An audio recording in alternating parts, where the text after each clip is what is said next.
Welcome, foolish mortals, to another episode of the HitchHiking Host Show.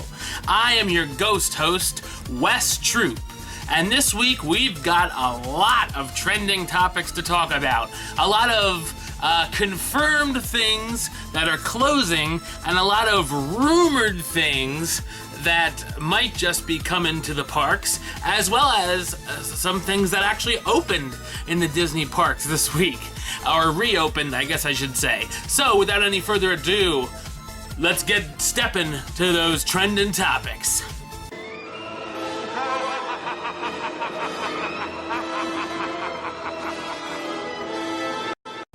Disneyland fans, rejoice! Huzzah! Because Peter Pan's flight has reopened this past week after an extensive refurbishment. We knew the impressive updates and additions were coming, and they do include a new bedroom scene. Not exactly.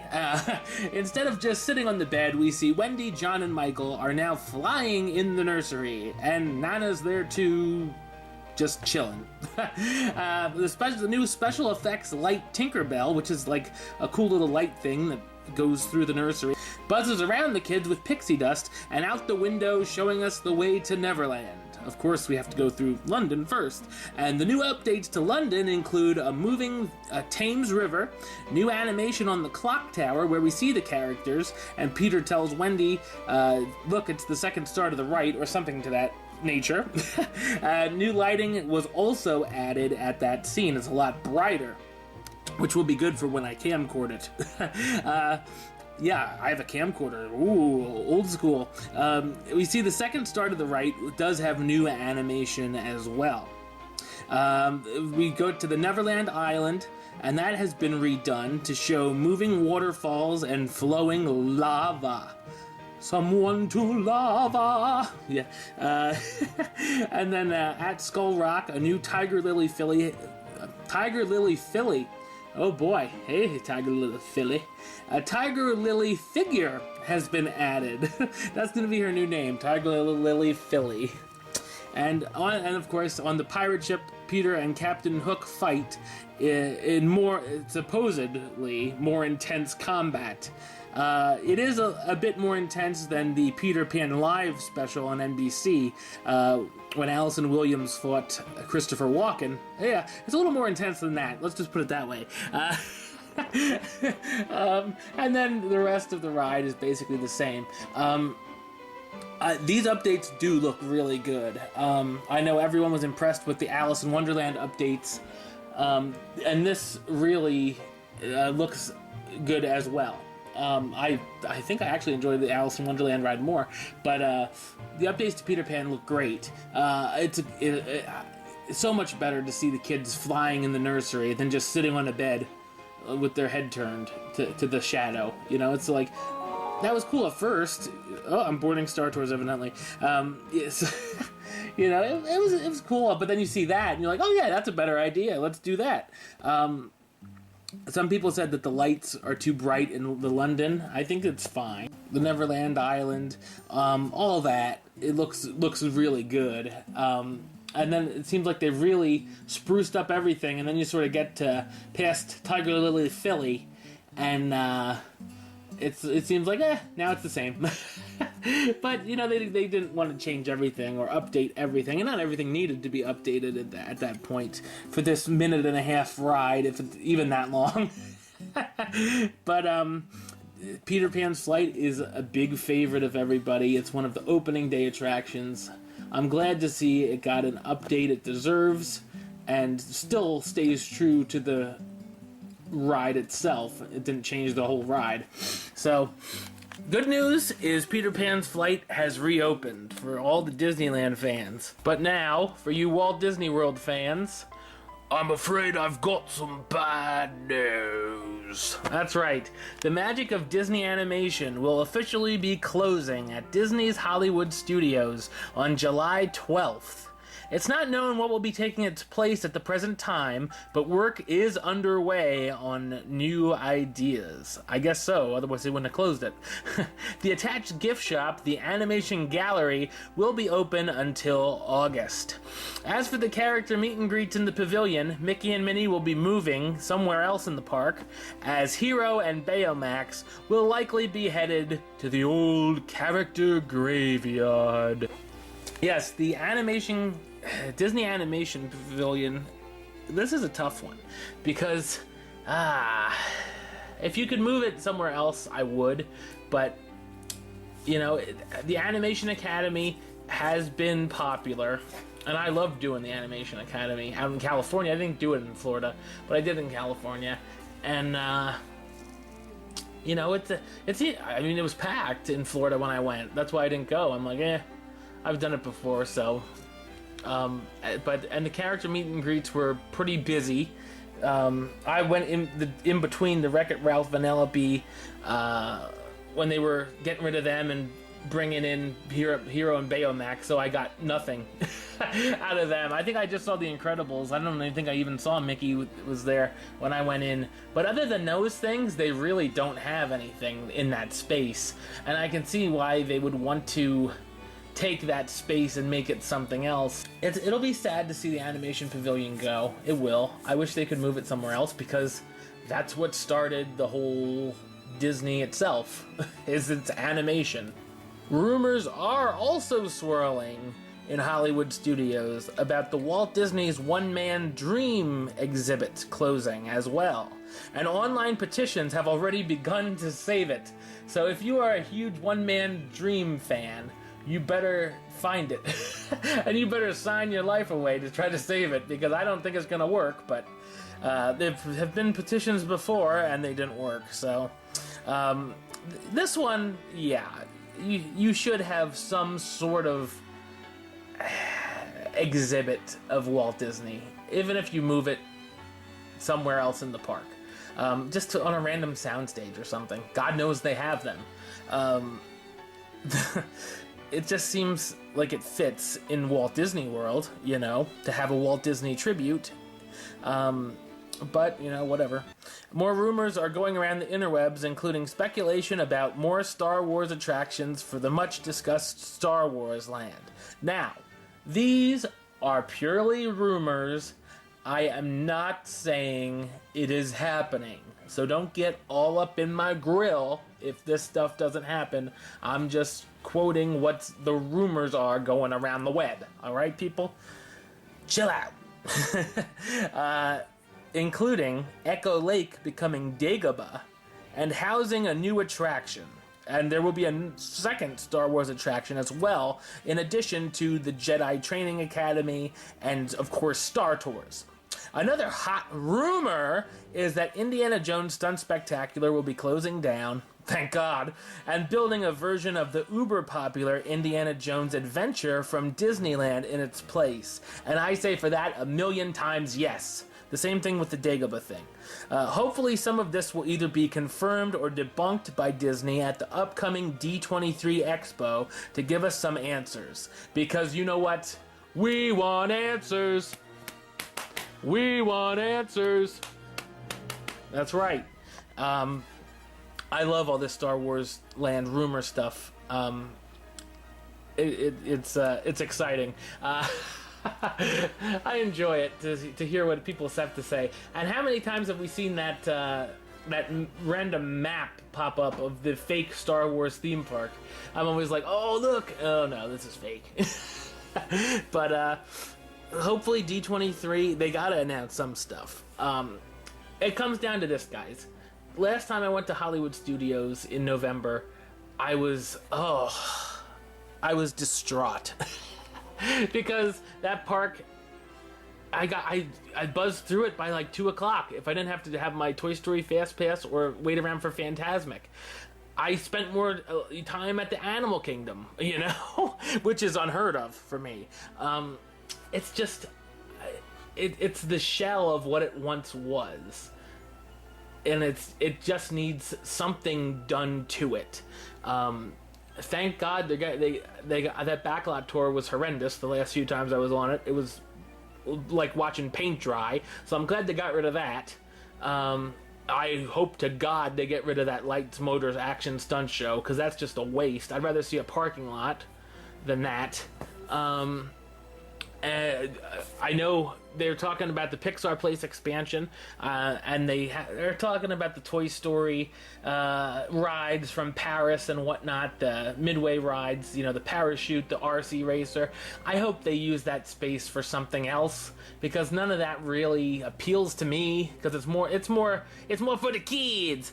But I would love to see Radiator Springs Racers there.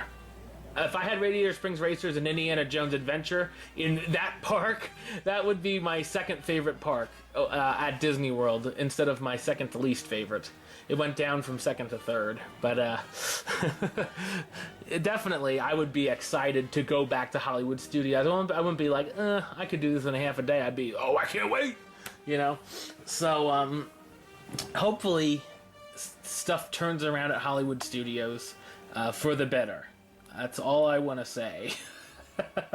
Because it needs it. Also announced this week, we had another closure announcement. DisneyQuest at Downtown Disney West Side will be closing sometime in the early 2016 to make way, the 2016, not just 2016, to make way for the NBA Experience, which will be an interactive experience and restaurant. Yes, that's true. It will be an experience that is an experience. Disney Quest. Last time I went there was 2011, and not much has changed since the first time I was there in 99. It might have even, I think it was 99. Anyway, yeah, it was cool back in the day when I was like 10, but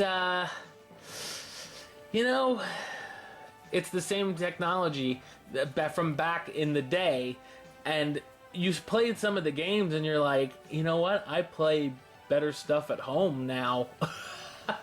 Because that technology is almost 20 years old.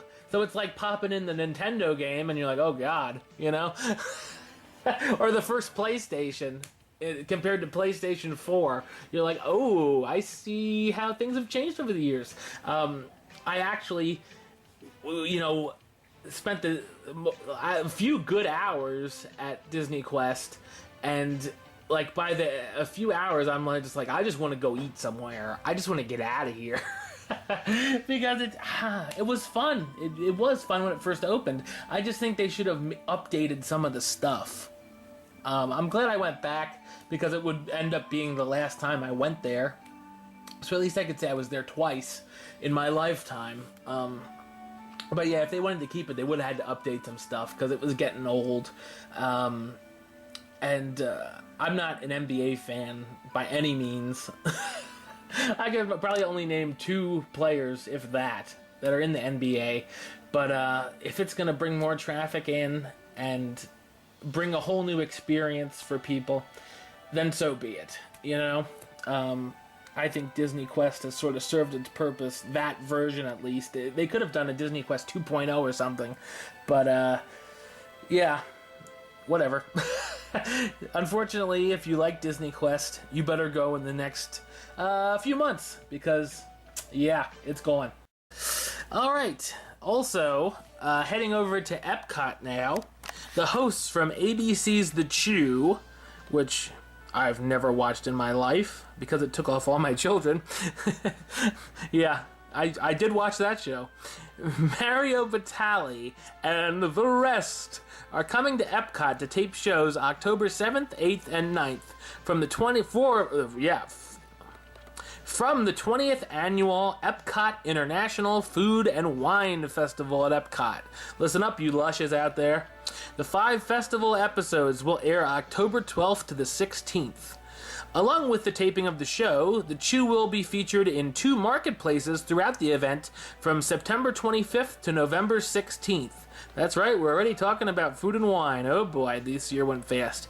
For the first time not in forever. In the festival's history, marketplaces will expand into Future World in the new Next Eats festival area, with 3 delicious dishes from the Chew in their sustainable Chew marketplaces. Savory pork spare ribs with cheesy mascarpone grits. This is the part of the show where we laugh at Wes's pronunciation of food he doesn't know. Ricotta and zucchini ravioli with tomato sauce. I did good on that one. And vanilla panna cotta with fresh figs and pistachio brittle. Oh yeah, I did it. Herbs and veggies from the Land Pavilion will flavor the marketplace dishes when harvested. I like that idea. The eco-home inspired marketplace will offer a chance for guests to learn more about how food is grown and the importance of sustainability. Oh boy! Also in the Next Eats, Disney chefs are all collaborating with the Chew for the Chew Lab, a cutting-edge marketplace inspired by food science labs and the hottest culinary tech trends. Because that exists, actually. All right. I went to the Food and Wine Festival for the first time that I actually remember. I don't think I was there before. If I was little and drunk, so, you know. I don't remember. Very, very crowded. If you are not interested in the Food and Wine Festival, do not go around this time. Go to the Flower and Garden instead. And you can still get a little taste of it. Or just avoid Epcot at night and go during the daytime. Very crowded, very congested to walk in the World Showcase stuff, but and now they're bringing it to Future World. So now Future World can even be more congested with drunks in sombreros that give you high fives. You can tell I was there last year, yeah. Yeah, whatever. People like it. It brings people to Epcot. That's the most crowded I've ever seen Epcot. So, why not? All right, now let's go over to Disneyland. Let's take a plane back over. Last week, Paul Rudd, the star of Ant-Man, visited Disneyland with his family and made a surprise appearance at the Ant-Man exclusive sneak peek at Disney California Adventure. Now that's interesting. Outside of the theater, Paul surprised a group of kids who were dressed up as their favorite Marvel heroes. Yes, I'm sure that was just out of random luck that they all were dressed up in their favorite Marvel stuff. It would have been more surprising if they all had Ant-Man shirts on. But it's very cool. I saw the picture, I'm like, why couldn't I have been there and got a selfie with the man himself? Ant-Man hits theaters July 17th, for those who don't actually know that. And of course you can fly over to Red Rocket's Pizza Port for an exclusive Ant-Man print, created exclusively for Disneyland Resort and pawn shops everywhere. The comic book style art print will be available beginning July 17th, 2015. Guests will be available to buy the limited edition print for $5.99. That's right, you don't even get it for free. You gotta buy it, baby. Exclusively at Red Rocket's Pizza Port in Tomorrowland. Artist Todd Nauk will be on hand from 2 to 4:30 p.m.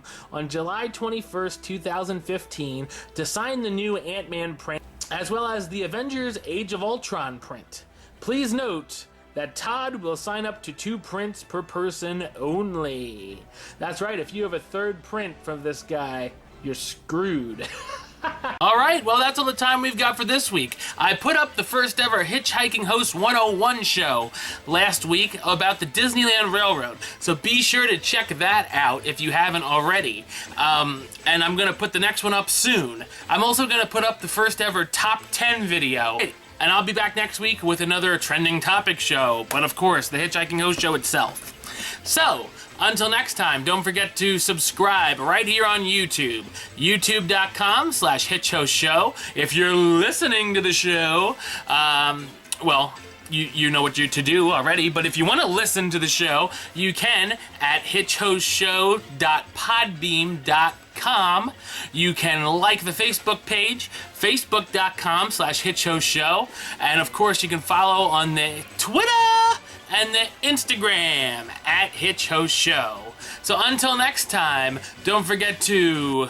Hurry back, hurry back. for the next episode. See ya!